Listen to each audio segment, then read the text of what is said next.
น้ำนี่ก็เคี้ยวมรกตเลยเป็นสางมาบูชามาขอพรนะ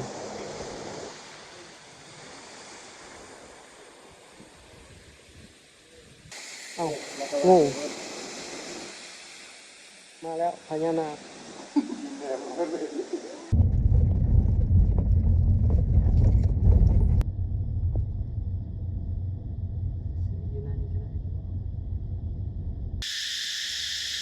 โอ้ยามจักจันไปดีกันอีกเท่านึงทุกคนวันนี้เข้ามาที่วัดป่าเลไลที่พาทุกคนมาเบิ่งวัดป่าเลไลเนาะมันเมืองหาดทรายทองทุกคนเดี๋ยวมาเบิ่งกัน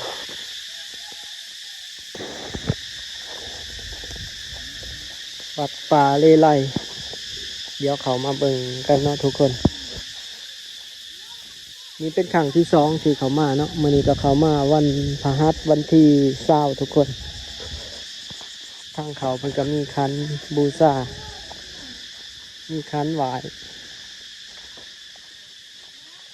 ย่างเขาไปก่อนเนาะทุกคนจังมาสื่อคันบูชามีคันพญานาค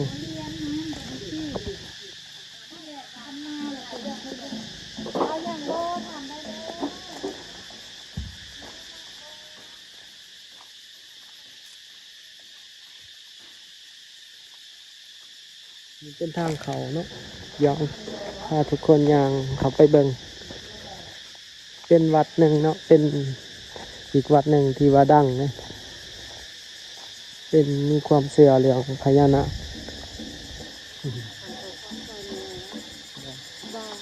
จักหน้อยจังสิจักหน้อยจังสิเขาออกมาอันเขาไปเบิ่งทางในก่อนบกกายสม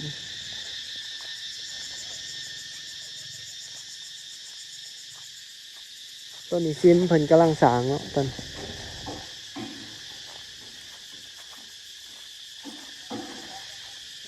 ซิมเพิ่นกำลังสร้างเริ่มสร้างไปน้ำเนาะ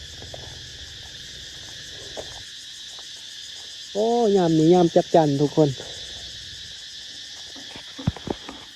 มันมีมาหอดนี้เนาะมันก็ได้พาทุกคนส้มวัดดนละวันนี้ได้พาทุกคนมาส้มวัด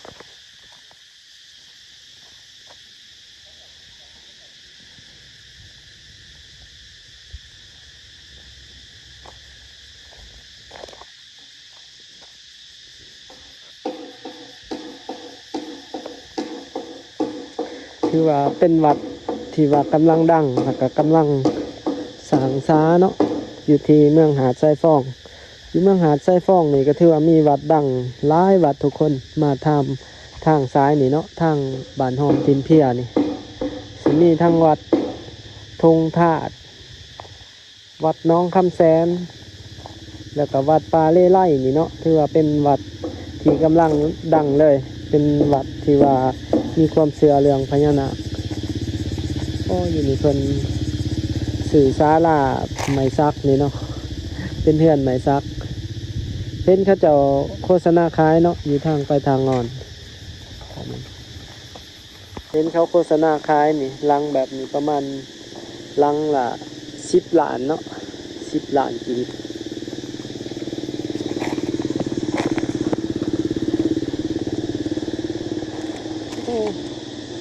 หอกล้องคนนี้ก็บ่ธรรมดาหอกล้องครับ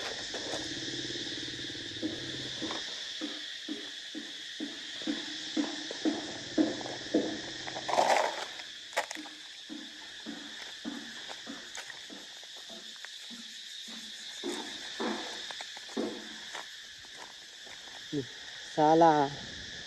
หลังเห็ดใหม่นี่ใหญ่ขนาดนี้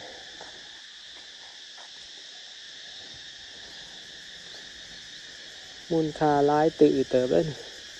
การสร้างถือว่าเป็นอีกวัดหนึ่งเนาะที่เป็นวัดแบบแหล่งท่องเที่ยวที่ว่าค่อนข้างว่ามีความสวยงามมีการตกแต่งเนาะหลายๆอย่างสำหรับวัดป่าเลไลนี่สำหรับผู้ใดบ่เคยเข้ามากะ ล่องเข้ามาเนาะทุกคนมาทางเส้นทางทางบ้านหอมทิมเพียใกล้วัดน้องคำแสนเข้ามา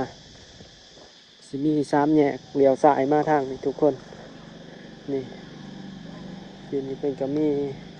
ปูปั่นสร้าง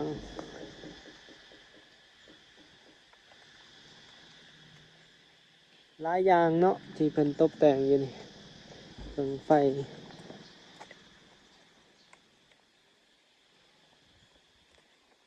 เป็นเห็ดแบบสไตล์แบบอุทยาน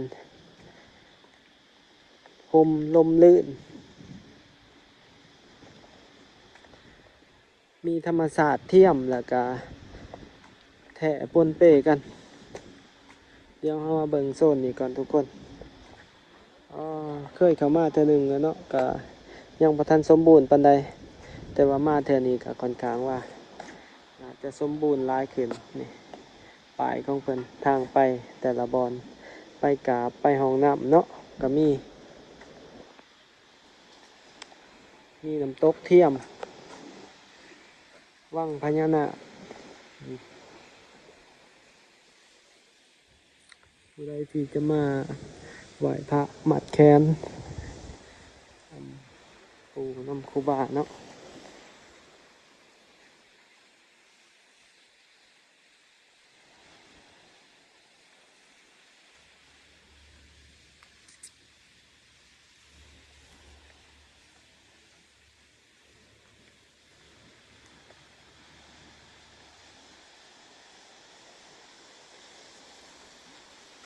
พรมลมลื่น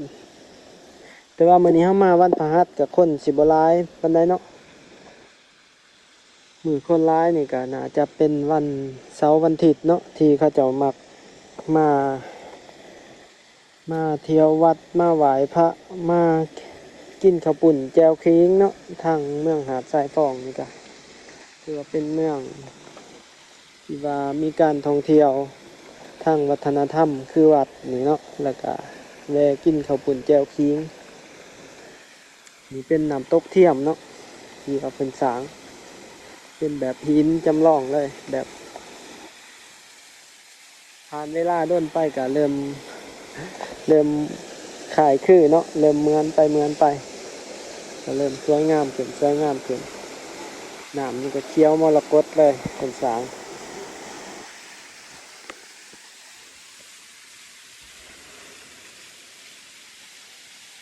ก็เป็นวัดหนึ่งเนาะที่การ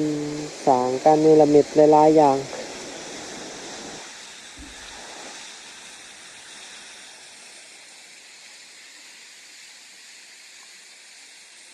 ทุกคนเดี๋ยวไปเบิ่งบอลเพิ่นไหวเนาะ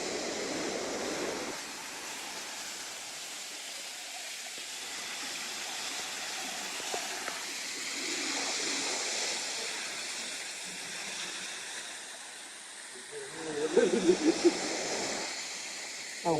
งงมาแล้วพญานาค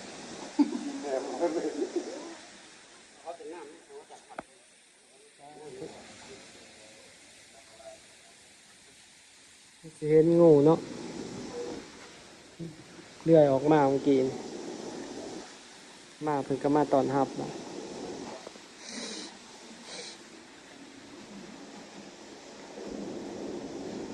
นี่เป็นเฮ็ดเป็นถ้ำเข้าไปเนาะ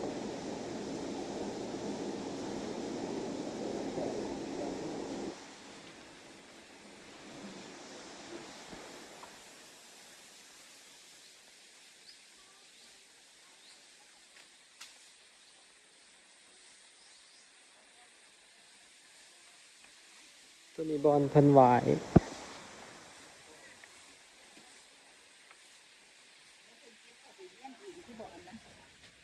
แม่นว่าหันเพิ่นเก็บเข้าไปไหนว่าหรือเฮาไปบูชาในพุ่น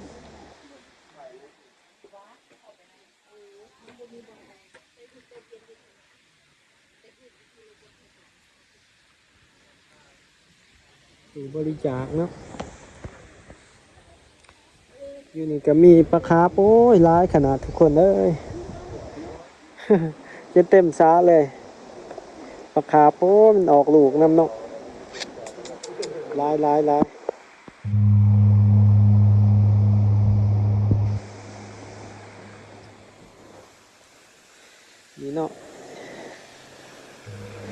ผู้ว่าคนมาหน่อยมาหลายเบิ่งอยู่นี่ทุกคน คันที่เพิ่นมาบูชาเนาะก็หลายเติบมาบูชามาขอพรนะ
ชื่อพญานาคอยู่นี่เนาะเพิ่นชื่อปูองค์ดำแสนล้าน สมบัติจักรพรรดินาคาธิบดี10 บาดาลสีบาดาลเนาะถวายโดยหารอาหารสุบเหยาสุบเหยา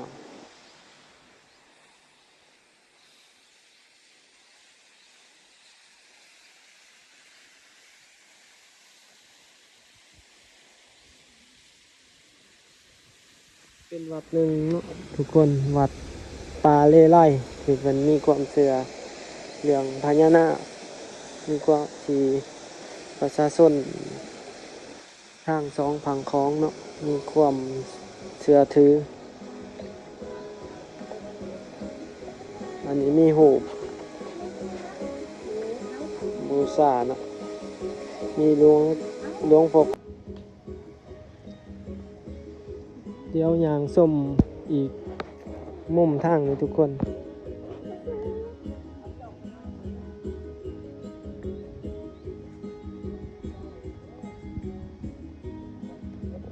สิมีหานกาแฟนำเนาะมีกาแฟคาเฟ่นำอยู่นี่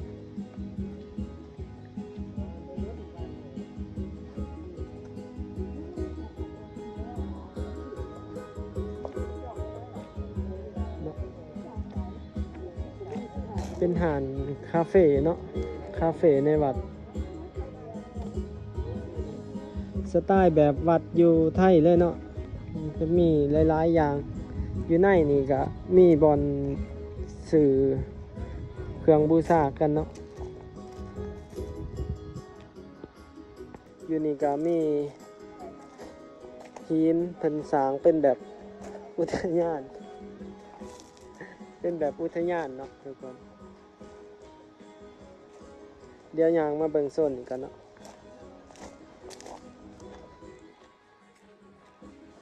ทางออกไป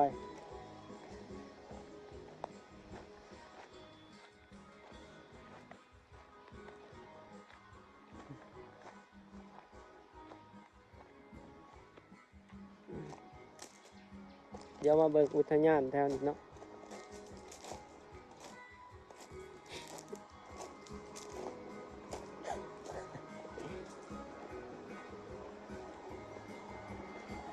น้ำเขียวเลยทุกคน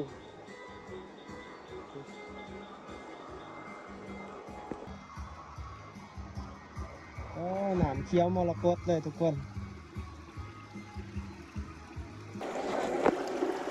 โอ้มีหมอกนำเดี๋ยวไปเจิบสาววอนกันโอ้ยูทูบเบอร์เจอยูทูบเบอร์สบายดีบ่าวแมนไซเด้อสบายดี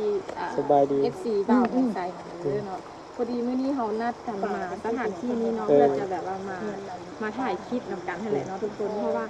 ก็บ่ได้เจอกันโดนแล้วเนาะบ่าวแมนไซทุกคนนี่ใส่ห้องจากบ่าวแมนไซบ่ เจอยูทูบเบอร์ดัง โอ้โหนะนี่แหละอันนี้ สาววอน เบอร์ที่แบบว่าสาววอนห้องจาก YouTube กับเพิ่นแนะนำสาววอนนี่แหละเนาะทุกคนเนาะอันนี้คือบ่าวแมนไซ ยูทูบเบอร์เจอยูทูบเบอร์ เนาะอันนี้คือเดี๋ยวฝากช่องได้บ่ฝากช่องบ่าวแมนไซ บ่าวแม่นใช่เนาะ เด้อ หรือว่าจะติดตามส่องคอนเทนต์เนื้อหาเกี่ยวกับฟังไทยก็สิเป็นส่องแม่นทั่ว แม่นตัว ถ้าเป็นส่องเก่าก็สิเป็นส่องแม่นใส่บ่าวลาวจะส่วนหลายก็สิถ่ายในเวียงจันทน์เนาะถ้าว่าผู้ใดอยากรู้จักเกี่ยวกับเวียงจันทน์แต่ว่าถ้าอยากเบิ่งคอนเทนต์แบบฟังไทยก็แม่นทั่ว สองแม่นทั่ว สามารถไปติดตามเพิ่นได้เนาะทุกคน เว้าลายกับน้ำลายฟกฟุก อันนี้คือแบบยูทูบเบอร์ที่แบบว่าจะน่าติดตามผู้หนึงนะทุกคนสมอนก็แบบว่าชื่นชมผลงานของเพื่อนเนาะทุกคนเราฝากหนังเนาะนั่นแหละเขาก็ได้เจอกันแล้วเขาก็จะได้ถ่ายคลิปร่วมกันเนาะดีใจได้มาเจอเพื่อนวันนี้เนาะทุกคนเนาะ สวัสดีกสิ นี่ก็สิ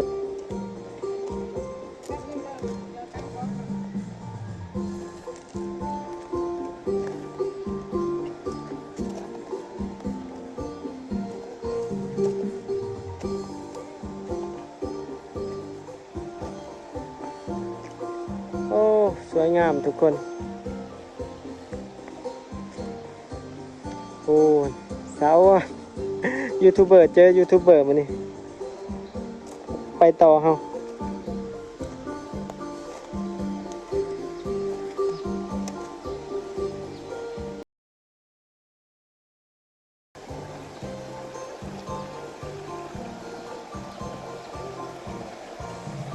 น้ำตกลมลื่นทุกคนสบายเนาะนี่เป็นทั้งเป็นเห็ดหินนี่มีทั้งหินแถ่หินเทียมนี่มันเอามาใส่เนาะ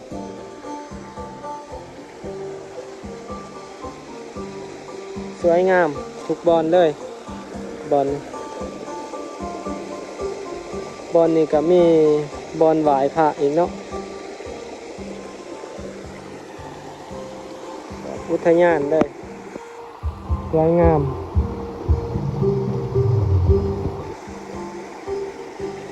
แบบเป็นสถานที่ที่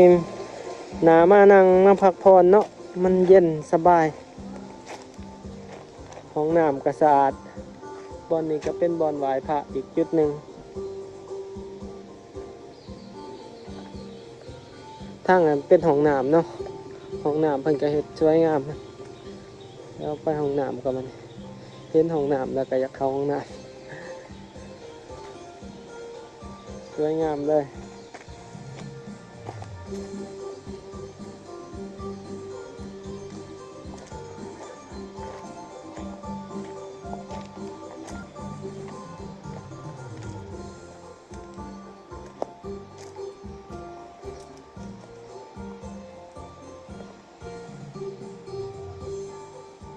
นี่เป็นห้องน้ำเนาะทุกคนห้องน้ำยิ่งห้องน้ำทราย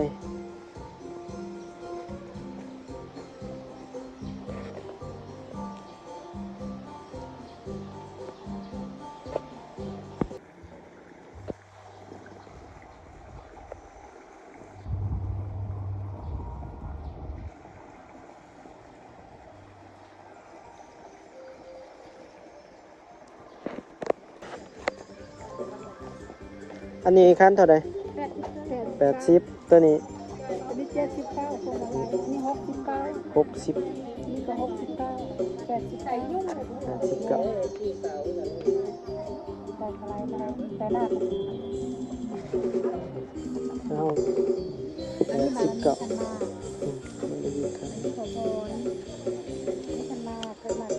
89อันนี้เท่าไหร่ตัน39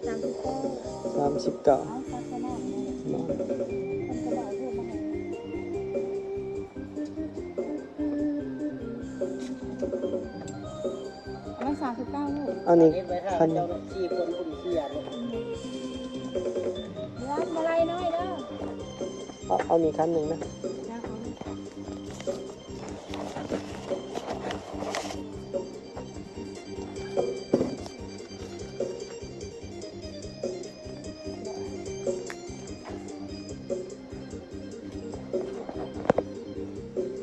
คันขอพรเนาะเนาะ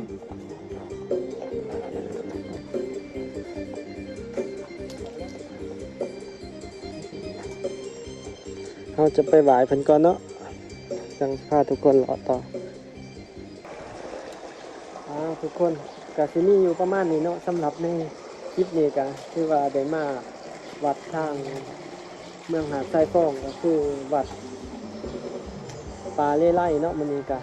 มาอีกครั้งหนึงก็สิมีอยู่ประมาณนี้เด้อทุกคนสำหรับการนำเสนอเกี่ยวกับวัดที่สวยงามเนาะในมื้อนี้ถ้าผู้ใดมักหรืออยากสนับสนุนกันก็อย่าลืมกดไลค์กดแชร์กด Subscribe เนาะเพื่อเป็นกำลังใจให้กันแล้วตอนนี้บ่าวแม่นไส้ก็ต้องขอกล่าวคำว่าขอบใจนะสบายดี